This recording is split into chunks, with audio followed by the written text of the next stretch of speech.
2000 வருஷமா அந்த திருச்சபை இருக்குதுன்னா இது மனிதர்களானது அல்ல. 2000 வருஷமா அந்த திருச்சபை இருக்குதுன்னா இது மனிதர்களானது அல்ல. இது யாருடனும் வாக்குவாதம் செய்வதற்கோ மனதை புண்படுவதற்கோ அல்ல, தெளிவுபடுத்துவதற்காக. 2000 ஆண்டுகளுக்கு முன்பே கத்தோலிக்க திருச்சபை தொடங்கப்பட்டது என்பது தவறான உதாரணம். 2000 ஆண்டுகளுக்கு முன்னதாக அப்போஸ்தலர்கள் கூடி வந்த வேளையிலே, பெந்தகோஸ்தே என்னும் நாளிலே ஆவியானவர் ஊற்றப்பட்டார். எல்லாரும் அபிஷேகத்தில் நிரம்பி அந்நிய பாஷை பேசுகிறாங்க.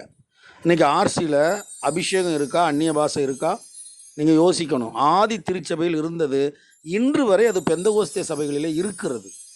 ஆதியிலே ஊற்றப்பட்ட ஆவியானவர் இன்று வரை அந்த அபிஷேகத்தோடு பெந்தகோஸ்தே சபை மணவாட்டி சபையாக நடத்தப்பட்டு கொண்டு வருகிறது.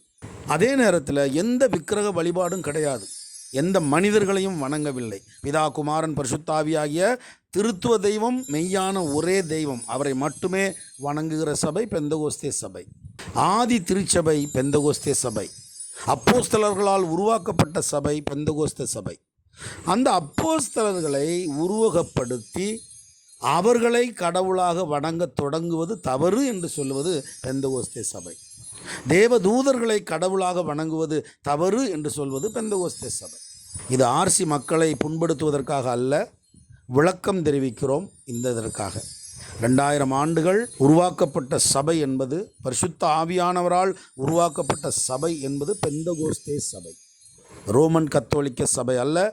அது ரோமன் கத்தோலிக்க மன்னன் AD 380 வருஷம் கழிச்சு பெந்தகோஸ்தே திருச்சபை தொடங்கி 380 ஆண்டுகளுக்கு பிறகு தொடங்கப்பட்டது. அது இன்னொரு நாள் உங்களுக்கு விளக்கம் அளிக்கிறேன். இல்லை என்றால் நீங்கள் இன்டர்நெட்டில் பார்த்து கொள்ளலாம்.